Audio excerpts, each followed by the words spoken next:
sexually transmitted disease caused by gram-negative bacteria Treponema pallidum. It's a group of bacteria called spirochete, and it is also called obligate parasite because it can grow and survive outside host and affects skin and mucous membrane, gains entry through the skin, and then destroys the soft tissue of genitals and mouth. And it contains a protein filament called endophllagella, due to which their shape is spiral and movement is also spining. Then the bacteria are covered in a membrane called outer sheath, which may mask bacterial antigens and protect the bacteria from the host immune responses. So this membrane is very strong sheath and protects the spirochetes. Here is the picture showing various type of ulcers. In primary syphilis, chancres occurs and sores. It is a localized stage. Primary syphilis is a localized stage.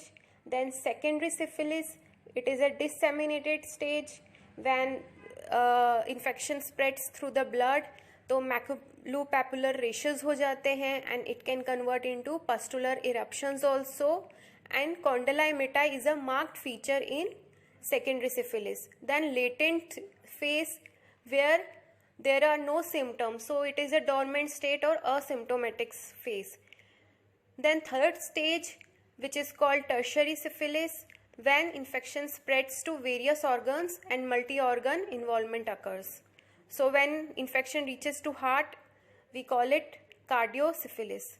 Then the first acquired syphilis, when Treponema pallidum enters through blood fluids like cuts, breaks in skin or mucous membrane. It enters through genitals, external genitals, mouth, and also infection can spread through sexual contact by using contaminated needles or by direct contact with a skin lesion. So if a person is touching an infected person, then he will or she will get the infection. Then second is congenital syphilis, when syphilis is passed out from mother to a baby through placenta. Then in acquired syphilis, there are three stages. First is primary syphilis, which is a localized one. It occurs after 1 to 3 weeks after Treponema pallidum lands on skin or mucous membrane. It destroys the soft tissue and produces sores. This sores could be a few or plenty. Then ulcers occurs. These ulcers are painless and are called chancres. So this is a very marked feature in primary syphilis. These ulcers have hard base or flat base with raised borders and fluid in between, which is rich in spirochetes, and it is very infectious stage and spread to other parts also. Then अगर sexual contact के through हो रहा है तो सबसे पहले ulcers जो होंगे, जो शैंकर्स होंगे, वो जेनिटल्स पे दिखेंगे, स्किन पे नहीं आएंगे, वो जेनिटल्स पे या माउथ में, लिप्स पे दिखेंगे. एंड फिजिकल टच से ये बाकी जगह भी स्प्रेड हो सकता है. दिस शैंकर्स और ulcers can heal with their own in a few months. And अगर हीलिंग नहीं हो पाती टाइम से तो लिम्फ नोड्स इन्वॉल्व होंगी, एंड लिम्फ नोड्स में स्वेलिंग होगी, lymphadenopathy होगी, and infection will spread to the lymph and then from lymph to the blood. and अगर infection blood transfusion से हो रहा है या infected needles यूज करने से हो रहा है तो प्राइमरी सिफिलिस के सिम्टम्स नहीं आएंगे, डायरेक्ट ही डिसेमिनेटेड स्टेज आ जाएगी पेशेंट में. There will be no chancres and sores. तो पेशेंट में सिम्टम्स जो दिखेंगे वो मैक्यूपेपुलर रेशेस दिखेंगे, and this will occur in 6 to 12 weeks after infection, when infection will spread through blood into the arteries. तो जब आर्टरीज में जाएगा एंड वहां पे ये पूरा चैनल बन जाएगा स्पायरोकेट्स का, इसको कहते हैं spirochetemia. Then generalised lymphadenopathy and capillaries जो होंगी which are supplying to trunk and abdomen, वहां पे मैक्यूपेपुलर रैशेज होंगे which are non itchy, small bumps, flat or raised, and this will from trunk to spread to the arms and legs also. This is a disseminated stage. इसमें अगर ये जो मैक्यूपैपुलर rashes हैं, ये अगर पस्टुलर हो गए तो वहाँ पे पस आ जाएगी. पैपुलस, क्योमस, स्केली एंड हार्ड लेजन्स दिखेंगे, what like eruptions. Then condylomata, this is a very marked feature of secondary syphilis, which are smooth white painless. Eruptions appear on genitals, anal region and armpits and then spread to all over of the body full of spirochetes. And this is the most infectious stage. जो secondary syphilis है, it is the most infectious stage, usually resolves within weeks to months. Then इसके बाद में है latent phase. Primary and secondary के बाद में latent phase, जिसको डॉर्मेंट एंड असिम्प्टोमेटिक स्टेज भी कहते हैं.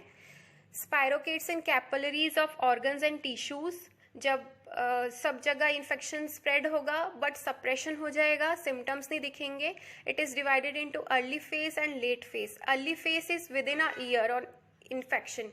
जब री इन्फेक्शन हो जाएगा ब्लड के अंदर, spirochetes are travelling and they will produce री इन्फेक्शन.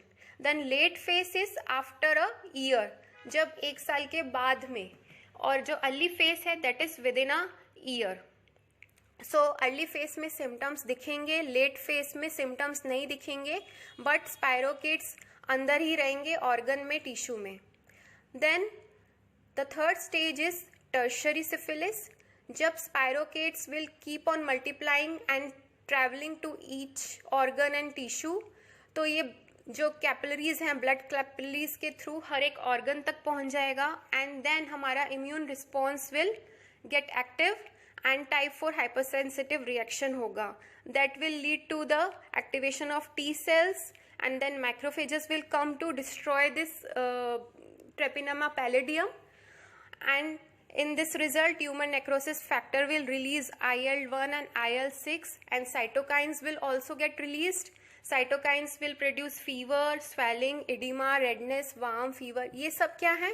ये साइंस प्रोड्यूस होंगे, सिम्टम्स दिखेंगे जब हमारी बॉडी में cytokines and tumour necrosis factor release होंगे. देन जो ट्रेपिनेमा पैलिडम है, इसमें 3 तरह के एंटीजन है. कार्डियोलिपिन भी एक एंटीजन है इस बैक्टीरिया में, जो कि एंटीजन हमारी बॉडी में भी है. जो प्लाज्मा सेल्स हैं वो आएंगे रिस्पॉन्स में इस एंटीजन को डिस्ट्रॉय करने के लिए. एंड देन व्हाट हैपन, सारे जितने भी हमारे सेल्स हैं, immune cells, they will get together and accumulate. Immune cells के बाहर में फाइब्रोब्लास्ट की एक लेयर बनेगी, उसके अंदर इम्यून सेल्स की एक लेयर बनेगी एंड इसको बोलते हैं ग्रेनुलोमेटस लेजन, गामा. तो गामा विल प्रोड्यूस. इसके बीच में सेंट्रल में नेक्रोसिस होगा टिश्यू में, जहाँ पे ऑक्सीजन सप्लाई नहीं होगी एंड कोगुलेटिव नेक्रोसिस हो जाएगा. देन इन्फेक्शन स्प्रेड होता जाएगा. Spirochetes will move to each and every organ. When they will reach on heart, they will produce cardiovascular syphilis. When they will damage and produce infection in nervous system, then they will produce neurosyphilis. So cardiosyphilis, जब arteries में जाएंगे वहाँ पे they will produce inflammation in the small arteries called vasa vasorum, which are connecting to aorta, that is big artery. तो वहाँ पे भी inflammation produce होगी and will produce aortitis. And वहाँ ओटा में एन्यूरिज्म्स भी हो जाएंगे. देन स्पाइनल कोड में जो आर्टरी सप्लाई हो रही है, वहाँ पे स्पायरोगेट्स ग्रोथ करने शुरू हो गए, वहाँ पे ब्लॉक हो गई, तो it will produce tabes dorsalis, which is a disease of wasting of back of spinal cord. Beside this और भी बहुत सारे मैनिफेस्टेशंस आएंगे, लाइक प्रॉपर कंट्रोल नहीं होगा, लॉस ऑफ प्रोप्रियोसेप्शन, पोजीशन का सेंस नहीं रहेगा, then loss of vibration sense.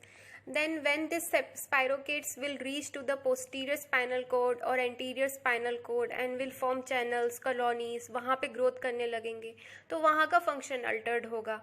तो क्या होगा? वीकनेस होगा, पैरेसिस होगा, लॉस ऑफ सेंसेशन, पेशेंट को पता नहीं चलेगा दर्द हो रहा है कि नहीं, पैरालिसिस हो सकता है. एंड जब स्पायरोकेट्स उन कैपिलरीज को इफेक्ट करेंगे जो ब्रेन को सप्लाई कर रही हैं, तो ब्रेन के फंक्शंस अल्टर्ड होंगे, like slurred speech, Altered behaviour, memory loss, difficulty in coordination of muscle movement, paralysis, patient में सीजर्स आ सकते हैं। देन अगर जो कैपिलरीज या आर्टरीज आइस को सप्लाई कर रही है वहाँ पे अगर ये स्पायरोकेट्स आ गए तो फ्रिजिल रॉबर्टसन प्यूपिल होगा, आई में प्यूपिल इफेक्ट होगा, लॉस ऑफ लाइट रिफ्लेक्स होगा। एंड कंजेनाइटल में क्या होगा? This infection will spread from mother through placenta into the baby and also after delivery भी इन्फेक्शन आ सकता है बच्चे में थ्रू वेजाइना। हो सकता है बेबी स्टिल बॉर्न हो या प्रेगनेंसी में ही प्रेगनेंसी के टाइम पे डेथ हो जाए, या बेबी जब पैदा हो तो मैक्यूलर पैपुलर रैश हो दैट आर नॉन इची रैश। स्नफल्स यानी डिफिकल्टी ऑफ ब्रीथिंग, क्योंकि जो स्पायरोकेट्स है उनकी ग्रोथ इतनी हो गई है लंग्स में। Then damage of liver and spleen हो सकता है, हेपेटोमेगली एंड स्प्लीनोमेगली। इसके अलावा ऑप्टिक न्यूराइटिस, आईज में ईयर्स में डेफनेस हो सकता है। लेट डिजीज के अंदर 2 साल बाद सैडल नोज हो सकता है यानी collapse of bridge of nose. Then sabre shins मतलब लेग मुड़ा होगा, टीथ में डिफॉर्मिटी हो सकती है, डेफनेस हो सकती है कानों में, hearing. In diagnosis, dark field microscopy identifies the spirochetes in chancres because spirochetes light up in the dark background. Then besides blood tests, serological tests are ideal for the detection of antibodies produced against Treponema pallidum. So here are the 2 serological tests. First is rapid plasma renin test, that is RPR. Second is Venereal Disease Research Laboratory test, that is VDRL. Then for the diagnosis of congenital syphilis in a baby, we need a CSF fluid. For serological test to perform VDRL, to find out the cell count and protein estimation, to perform long bone X-ray and to check whether eyes and ears are in proper condition, तो hearing and eye screening भी हो जाएगी। VDRL is a confirmatory serological microflocculation slide test used in the detection of syphilis antibodies. In treatment, first line of chosen medicine is penicillin, but if patient is allergic to penicillin, then doxycycline is given. After medication, Jerish Herxheimer reaction occurs in which lot of spirochetes die, and this creates lot of antigens and immune system gets activated and produce fever, joints pain, muscle pain.